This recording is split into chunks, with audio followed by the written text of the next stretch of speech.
ಮುಖ್ಯಮಂತ್ರಿ ಕುರ್ಚಿಗಾಗಿ ಕಾಂಗ್ರೆಸ್ನಲ್ಲಿ ಹಗ್ಗಜಗ್ಗಾಟ ಯಥಾಪ್ರಕಾರವಾಗಿ ಮುಂದುವರಿತಾನೆ ಇದೆ. ಸಿಎಂ ಕುರ್ಚಿ ಕದನದ ಮಧ್ಯೆ ಈಗ ಮೇಜರ್ ಬೆಳವಣಿಗೆ ಒಂದಾಗ್ತಾ ಇದೆ.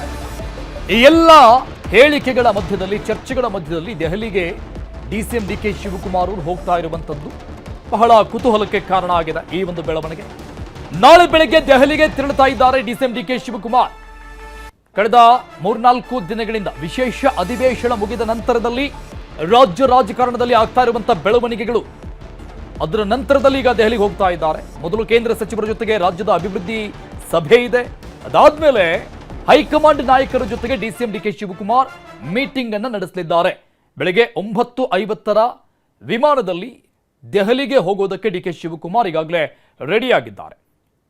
2 ಭಾಗದಲ್ಲಿ ಇದನ್ನ ವಿಶ್ಲೇಷಣೆ ಮಾಡಲಾಗ್ತಾ ಇದೆ. ಈಗ ಈ ಬಗ್ಗೆ ಡೀಟೇಲ್ಸ್ ಕೊಡ್ತಾರೆ ನಮ್ಮ ಪ್ರತಿನಿಧಿ ಕಾರ್ತಿಕ್. ದೂರವಾಣಿ ಸಂಪರ್ಕದಲ್ಲಿ ಜಾಯ್ನ್ ಆಗ್ತಾ ಇದ್ದಾರೆ. ಕಾರ್ತಿಕ್, ಒಂದು ಕಡೆ ಸಿಎಂ ಕುರ್ಚಿ ಮೇಲೆ ಒಬ್ರು ಇದ್ದಾರಲ್ಲ, ಆ ರೀತಿಯ ಚರ್ಚೆಗಳಿಲ್ಲ ಅಂತ ಒಂದು ಬಣದವರು, ಮತ್ತೊಂದು ಕಡೆ ಸರ್ಕಾರಕ್ಕೆ ಲಾಸ್ಟ್ ಡೇ ಇದ್ರೂ ಕೂಡ ಆ ಕುರ್ಚಿ ಮೇಲೆ ಒಂದಿನಾದ್ರೂ ಡಿ ಕೆ ಶಿವರನ್ನು ನಾವು ಕೂರಿಸ್ತೀವಿ ಅಂತ ಮತ್ತೊಂದು ಬಣದವರು, ಈ ರೀತಿಯಾದಂತಹ ಹೇಳಿಕೆಗಳು, ಹಗ್ಗಜಗ್ಗಾಟ ನಡೀತಾ ಇದೆ. ಈಗ ಡಿ ಕೆ ಶಿವಕುಮಾರ್ ಅವರು ಹೋಗ್ತಾ ಇರುವಂತದ್ದು, ಅಟ್ಲೀಸ್ಟ್ ಈ ಬಾರಿ ಆದ್ರೂ ಏನಾದ್ರೂ ಮೆಸೇಜ್ ಸಿಗಬಹುದಾ? ಅರುಣ್, ನಿಶ್ಚಿತವಾಗಿ ಡಿ ಕೆ ಶಿವಕುಮಾರ್ ಅವರು ದೆಹಲಿಗೆ ಪ್ರಯಾಣ ಮಾಡ್ತಿರ್ತಕ್ಕಂಥದ್ದು ಎಐಸಿಸಿ ನಾಯಕರೊಂದಿಗೆ ಮೀಟಿಂಗ್ ಆಗಿ ಅವರು ಹೇಳ್ತಾ ಇರುವಂತದ್ದು. ಈಗಾಗಲೇ ಅವರ ಟೂರ್ ಪ್ಲಾನ್ ನಲ್ಲಿ ಕೂಡ ಅದನ್ನ ನಮೂದು ಮಾಡಲಾಗಿದೆ. ನಾಳೆ ಬೆಳಿಗ್ಗೆ ಬೆಂಗಳೂರಿನಿಂದ ದೆಹಲಿಗೆ ತೆರಳುತ್ತಿರ್ತಕ್ಕಂಥ ಡಿ ಕೆ ಶಿವಕುಮಾರ್ ಅವರು ನಾಳೆ ಸಂಜೆ ಎಐಸಿಸಿಯ ನಾಯಕರನ್ನ ಭೇಟಿ ಮಾಡ್ತಾರೆ. ಸಂಜೆ 5 ಗಂಟೆಗೆ ಎಐಸಿಸಿ ನಾಯಕರೊಂದಿಗೆ ಮಾತುಕತೆಯನ್ನು ಕೂಡ ಮಾಡ್ಲಿಕ್ಕಿದ್ದಾರೆ. ಅಲ್ಲಿ ಯಾರ್ಯಾರನ್ನ ಭೇಟಿ ಮಾಡ್ತಾರೆ ಅನ್ನುವಂಥದ್ದು ಇದುವರೆಗೂ ಕೂಡ ಗೊತ್ತಿಲ್ಲ. ಜೊತೆಗೆ ಬಹುಶಃ ನಾಳೆ ಎಐಸಿಸಿಯ ಪ್ರಮುಖರನ್ನ ಭೇಟಿ ಮಾಡಿ ಮಾತುಕತೆಯನ್ನ ಡಿ ಕೆ ಶಿವಕುಮಾರ್ ಅವರು ಮಾಡುವಂತ ಸಾಧ್ಯತೆಯು ಕೂಡ ಇರ್ತಕ್ಕಂಥದ್ದು. ನಾಳೆ ಡಿ ಕೆ ಶಿವಕುಮಾರ್ ಅವರು ದೆಹಲಿಯಲ್ಲಿ ವಾಸ್ತವ್ಯ ಉಳಿತಾರೆ. ನಾಡಿದ್ದು ಕೇಂದ್ರ ಸಚಿವರನ್ನ ಭೇಟಿಯು ಕೂಡ ಮಾಡ್ಲಿಕ್ಕಿದ್ದಾರೆ.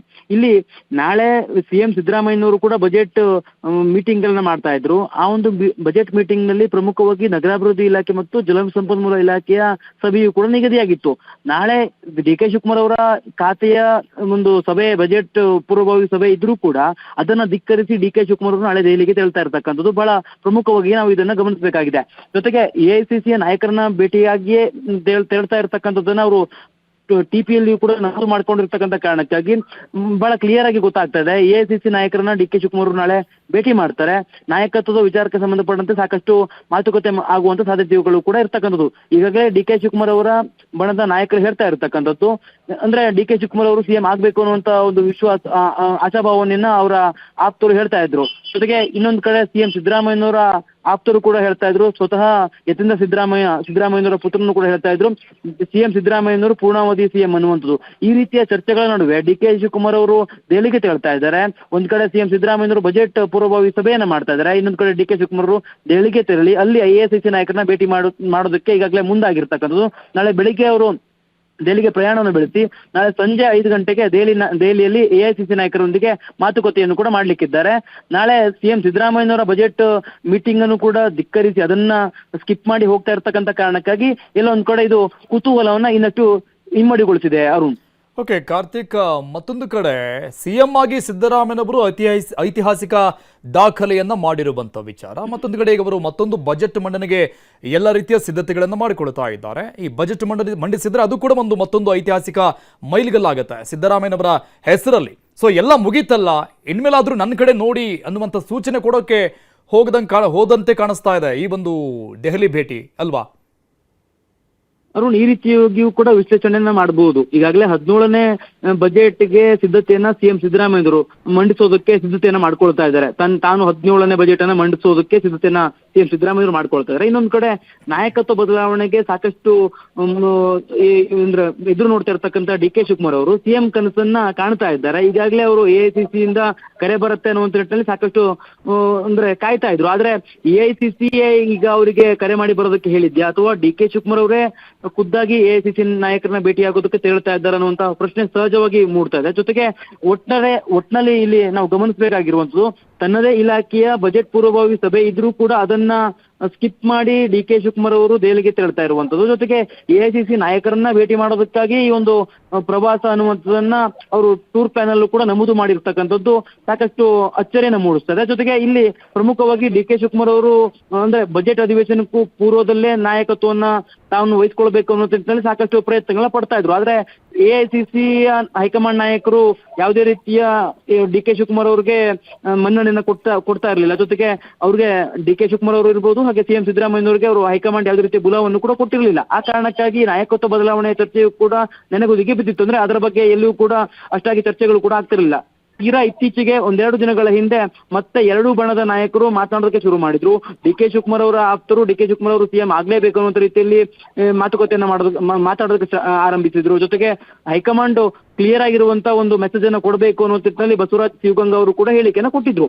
ಇದರೆಲ್ಲದರ ನಡುವೆ ಯತೀಂದ್ರ ಸಿದ್ದರಾಮಯ್ಯ ಅವರು ಕೂಡ ಸಿಎಂ ಸಿದ್ದರಾಮಯ್ಯನವರು ಸಿಎಂ ಸ್ಥಾನದಲ್ಲಿ ಪೂರ್ಣಾವಧಿಯಾಗಿ ಇರ್ತಾರೆ ಅನ್ನುವಂತ ಹೇಳಿಕೆಯನ್ನ ಕೊಟ್ಟಿದ್ರು. ಆ ಒಂದು ಹೇಳಿಕೆ ನಂತರದಲ್ಲಿ ಇನ್ನಷ್ಟು ಈ ಒಂದು ಎರಡು ಬಣದ ನಡುವಿನ ಸಂಘರ್ಷ ಹೆಚ್ಚಾಯಿತು.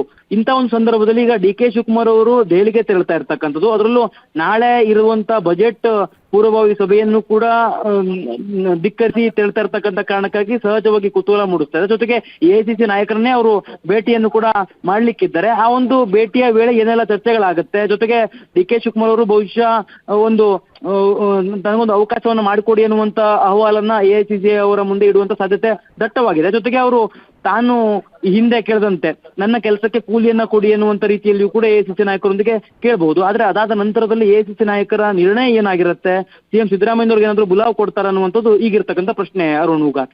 ಓಕೆ ಕಾರ್ತಿಕ್, ಇದ್ರ ಜೊತೆಗೆ ಯತೀಂದ್ರ ಅವರು ಕೊಟ್ಟ ಹೇಳಿಕೆಗೆ ಡಿ ಕೆ ಶಿ ಅವರ ರಿಯಾಕ್ಷನ್ ಹೇಗಿತ್ತು ಅನ್ನೋದನ್ನು ಮೊನ್ನೆ ನಾವು ನೋಡಿದ್ವಿ. 5 ವರ್ಷ ಸಿಎಂ ವಿಚಾರಕ್ಕೆ ಸಂಬಂಧಪಟ್ಟಂಗೆ ಕಾಲ ಉತ್ತರ ಕೊಡುತ್ತೆ ಅಂತ ಅವರು ಆನ್ಲೈನಲ್ಲೇ ಹೇಳಿಬಿಟ್ಟಿದ್ರು. ಮತ್ತೆ ಅದನ್ನು ಅಷ್ಟೇ ನಿರ್ಲಕ್ಷ್ಯ ಮಾಡಿದ್ರು ಯತೀಂದ್ರ ಅವರ ಹೇಳಿಕೆಯನ್ನ.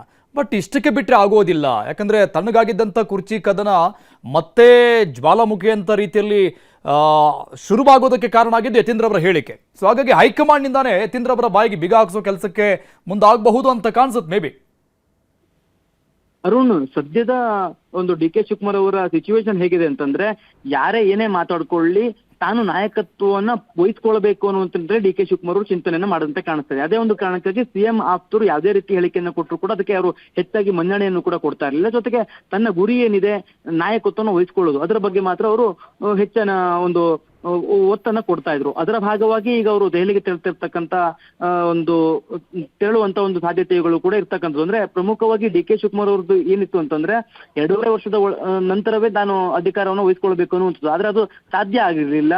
ಹೈಕಮಾಂಡ್ ಕೂಡ ಆ ವಿಚಾರಕ್ಕೆ ಸಂಬಂಧಪಟ್ಟಂತೆ ಡಿ ಕೆ ಶಿವಕುಮಾರ್ ಅವ್ರಿಗೆ ಅಷ್ಟಾಗಿ ಅಂದ್ರೆ ಒಲವನ್ನ ತೋರಿಸದೇ ಇರುವಂತ ಕಾರಣಕ್ಕಾಗಿ ಈಗಾಗಲೇ ಅರಸು ಅವರ ದಾಖಲೆಯನ್ನು ಕೂಡ ಸಿದ್ದರಾಮಯ್ಯನವರು ಮುರಿದಿದ್ದಾರೆ. ಇಂಥ ಒಂದು ಸಂದರ್ಭದಲ್ಲಿ ದಾಖಲೆ ಬಜೆಟ್ಗೂ ಕೂಡ ಸಿದ್ದರಾಮಯ್ಯನವರು ಮುಂದಾಗ್ತಾ ಇದ್ದಾರೆ. ಇಂಥ ಒಂದು ಸಂದರ್ಭದಲ್ಲಾದ್ರೂ ಅಂದ್ರೆ ಬಜೆಟ್ ನಂತರದಲ್ಲಾದ್ರೂ ತನಗೆ ನಾಯಕತ್ವ ಸಿಗಬಹುದು ಅನ್ನುವಂತ ರೀತಿಯಲ್ಲಿ ಆಶಾಭಾವನೆಯಲ್ಲಿ ಡಿ ಕೆ ಶಿವಕುಮಾರ್ ಇದ್ದಂತೆ ಕಾಣಿಸ್ತಾ ಇದೆ. ಅದೇ ಒಂದು ಕಾರಣಕ್ಕಾಗಿ ಹೈಕಮಾಂಡ್ ನಾಯಕರನ್ನ ಭೇಟಿ ಮಾಡಿ ತನ್ನ ವಾದ ಏನಿದೆ, ತನ್ನ ಪರ ಇರ್ತಕ್ಕಂಥವರ ವಾದ ಏನಿದೆ ಅದೆಲ್ಲವನ್ನು ಕೂಡ ಹೈಕಮಾಂಡ್ ಮುಂದೆ ಇಡುವಂತ ಸಾಧ್ಯತೆ ಇರ್ತಕ್ಕಂಥದ್ದು. ಜೊತೆಗೆ ನಾನು ಪಕ್ಷಕ್ಕಾಗಿ ಇಷ್ಟು ಶ್ರಮವನ್ನು ವಹಿಸಿದ್ದೇನೆ, ಆ ಕಾರಣಕ್ಕಾಗಿ ನನಗೆ ನಾಯಕತ್ವವನ್ನ ವಹಿಸ್ಕೊಳ್ಳೋದಕ್ಕೆ ಅವಕಾಶವನ್ನು ಮಾಡಿಕೊಡಿ ಅನ್ನುವಂತ ರೀತಿಯಲ್ಲಿ ಅಲ್ಲಿ ಬೇಡಿಕೆಯನ್ನು ಕೂಡ ಇಡುವಂತ ಸಾಧ್ಯತೆ ದಟ್ಟವಾಗಿರ್ತಕ್ಕಂಥದ್ದು.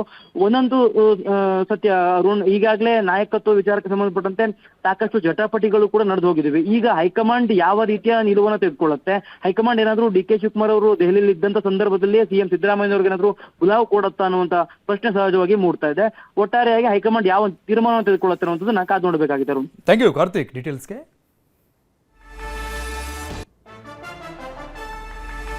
ಮತ್ತೊಂದು ಕಡೆ ಸಿಎಂ ಜೊತೆಗೆ ಬಜೆಟ್ ಮೀಟಿಂಗ್ ಇದ್ರೂ ಕೂಡ ಡಿಸಿಎಂ ದೆಹಲಿಗೆ ಹೋಗ್ತಾ ಇರುವಂತದ್ದು.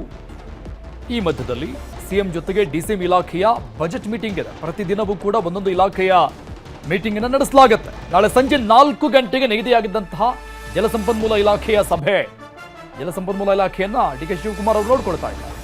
ಸಿಎಂ ಜೊತೆಗೆ ಬಜೆಟ್ ಮೀಟಿಂಗ್ ಇದ್ರೂ ಕೂಡ ಡಿ ಕೆ ಶಿವಕುಮಾರ್ ದೆಹಲಿಗೆ ಹೋಗ್ತಾ ಇದ್ದಾರೆ. ಇದು ಬಹಳಷ್ಟು ಕುತೂಹಲಕ್ಕೆ ಕಾರಣ ಆಗಿದೆ. ಯಾಕಂದ್ರೆ ಒಂದು ಕಡೆ ರಾಜ್ಯದ ಅಭಿವೃದ್ಧಿ ವಿಚಾರಗಳ ಬಗ್ಗೆ ಚರ್ಚೆಗಾಗಿ ಕೇಂದ್ರ ಸಚಿವರ ಭೇಟಿಗಾಗಿ ಅನ್ನುವಂಥ ವಿಚಾರ, ಇದನ್ನು ಸೈಡಿಗಿಟ್ರೆ ರಾಜ್ಯ ರಾಜಕಾರಣದ ಸದ್ಯದ ಬೆಳವಣಿಗೆಗಳು, ಕುರ್ಚಿ ಫೈಟ್ ಅದೇ ಮುನ್ನೆಲೆಗೆ ಬರ್ತಾ ಇದೆ. ಸೊ ಈ ಒಂದು ಹಂತದಲ್ಲಿ ಡಿಸಿಎಂ ಡಿ ಕೆ ಶಿವಕುಮಾರ್ ಅವರು ಹೈಕಮಾಂಡ್ ನಾಯಕರನ್ನ ಭೇಟಿಯಾಗಿ ಯಾವೆಲ್ಲ ವಿಚಾರಗಳನ್ನ ಹೇಳಬಹುದು ಅನ್ನೋದಕ್ಕೆ ಕುತೂಹಲಕಾರಿ ಆಗಿದೆ. ಇನ್ನು ಯಥಾಪ್ರಕಾರವಾಗಿ ಡಿ ಕೆ ಶಿವಕುಮಾರ್ ಅವರ ಪರವಾಗಿ ಶಾಸಕ ಇಕ್ಬಾಲ್ ಹುಸೇನ್ ಬ್ಯಾಟ್ ಮಾಡಿದ್ದಾರೆ. ಡಿ ಕೆ ಶಿವಕುಮಾರ್ ಅವರ ಬೆನ್ನಿಗೆ 80ರಿಂದ 90 ಜನ ಶಾಸಕರಿದ್ದಾರೆ ಅಂತ ಹೇಳಿದ್ದಾರೆ.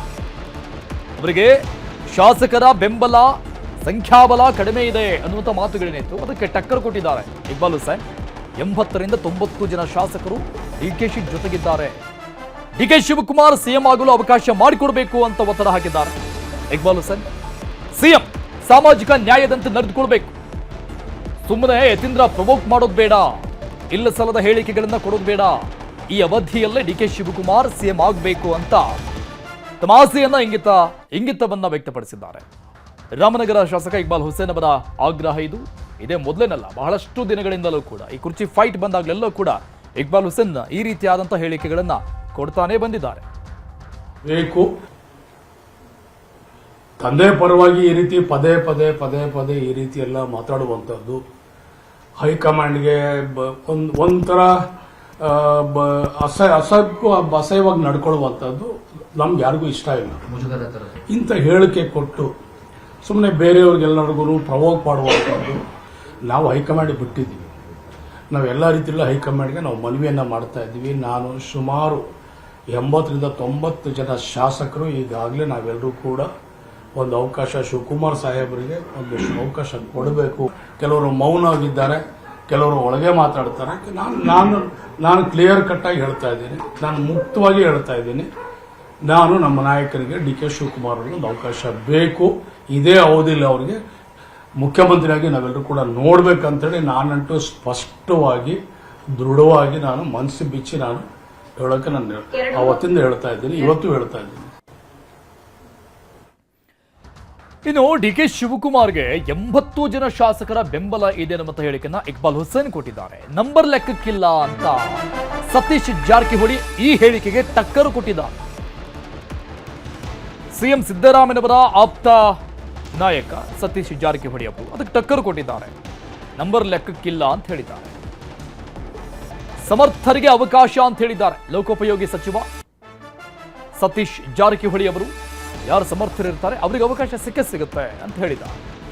ಇನ್ನು ಶಾಸಕ ಶಿವಗಂಗಾ ಯತೀಂದ್ರ ಹೇಳಿಕೆಗೂ ಜಾರಕಿಹೊಳಿ ಸ್ಪಷ್ಟನೆ ಕೊಟ್ಟಿದ್ದಾರೆ. ಪಕ್ಷದಲ್ಲಿರುವ ಗೊಂದಲ ಬಗೆಹರಿಬೇಕು ಅಂತ ಹೇಳಿದ್ದಾರೆ. ಬಂದಾಗ ಅದ್ರ ಬಗ್ಗೆ ಚರ್ಚೆ ಮಾಡೋಣ. ನೋಡಿ, ಹಿಂದಿನ ಮುಖ್ಯಮಂತ್ರಿ ಆದವರು ಒಬ್ಬರೇ ಇದ್ದಾರೆ, ಮುಖ್ಯಮಂತ್ರಿ ಆಗಿದ್ದಾರೆ, ಒಬ್ಬರೇ ಅವರು ಆಗಿದ್ದು ಉದಾಹರಣೆ ನಮ್ಮ ಕಾಂಗ್ರೆಸ್ನಲ್ಲಿ ಉದಾಹರಣೆಗಳಿದೆ.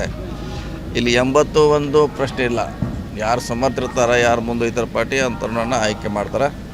ಆ ಸಂದರ್ಭ ಇನ್ನೂ ಬಂದಿಲ್ಲ, ಬಂದಾಗ ಅದ್ರ ಬಗ್ಗೆ ಚರ್ಚೆ ಮಾಡೋಣ. ನೋಡಿ, ಎಲ್ಲರಿಗೆಲ್ಲ ಹೈಕಮಾಂಡ್ ಎಲ್ಲರೂ ದೊಡ್ಡವರೇ, ಯಾರು ಸಣ್ಣವರು ಅಂತ ಹೇಳಲಿಕ್ಕಾಗೋಲ್ಲ ಈ ವ್ಯವಸ್ಥೆಯಲ್ಲಿ. ಎಲ್ಲರೂ ದೊಡ್ಡವರೇ, ಎಲ್ಲರೂ ಹೈಕಮಾಂಡ್ ಅವ್ರು ಹೇಳಿದಂಗೆ ಅವ್ರವ್ರ ಪಾಡಿಗೆ. ಸೊ ನಮ್ಮದೊಂದು ವ್ಯವಸ್ಥೆ ಇದೆ, ಒಂದು ಗುಂಪಿದೆ ಕಾಂಗ್ರೆಸ್ಸಿಂದ ಶಾಸಕರು ಆಯ್ಕೆ ಆದವರು ಎಲ್ಲ ಒಂದೇ ಇದ್ದೀವಿ. ಸಮಸ್ಯೆ ಇರ್ಬೋದು ಬೇರೆ ಬೇರೆ, ಎಲ್ಲ ಒಂದೇ ಇದ್ದೀವಿ. ಕಾಂಗ್ರೆಸ್ಸು ಗಟ್ಟಿ ಆಗಬೇಕು, ಭದ್ರ ಆಗಬೇಕು ಅನ್ನೋದು ಎಲ್ಲರೂ ಆಸೆ ಇದ್ದಾರೆ. ಆ ನಿಟ್ಟಿನಲ್ಲಿ ಬೇಗ ಮುಗಿಬೇಕಂತ ಎಲ್ಲರೂ ಹೇಳುವಂಥ ಪ್ರಯತ್ನ ಮಾಡ್ತಾರೆ. ಯಾವುದೇ ಅವಕಾಶ ಸಿಕ್ಕರೆ ಈ ಸರಿನೇ ಕ್ಲೇಮ್ ಮಾಡ್ತಾರೆ ಇಲ್ಲ, ಅದು ಬಂದಾಗ ಹೇಳೋಣ. ಈಗೇನು ಪದೇ 2 ಸಲ ಹೇಳಿದ್ವಿ, ಬಂದಾಗ ಅಂದಿಲ್ಲ. ಯಾವುದ್ರೆ ನೋಡಿ, ಹಿಂದಿನ ಮುಖ್ಯಮಂತ್ರಿ ಆದವರು ಒಬ್ಬರೇ ಇದ್ದಾರೆ, ಮುಖ್ಯಮಂತ್ರಿ ಆಗಿದ್ದಾರೆ, ಒಬ್ಬರೇ ಅವರು ಆಗಿದ್ದು ಉದಾಹರಣೆ ನಮ್ಮ ಕಾಂಗ್ರೆಸ್ನಲ್ಲಿ ಉದಾಹರಣೆಗಳಿದೆ. ಇಲ್ಲಿ 81 ಪ್ರಶ್ನೆ ಇಲ್ಲ. ಯಾರು ಸಮರ್ಥಿರ್ತಾರೆ, ಯಾರು ಮುಂದೊಯ್ತಾರೆ ಪಾರ್ಟಿ ಅಂತರನ್ನ ಆಯ್ಕೆ ಮಾಡ್ತಾರೆ. ಆ ಸಂದರ್ಭ ಇನ್ನೂ ಬಂದಿಲ್ಲ, ಬಂದಾಗ ಅದ್ರ ಬಗ್ಗೆ ಚರ್ಚೆ ಮಾಡೋಣ.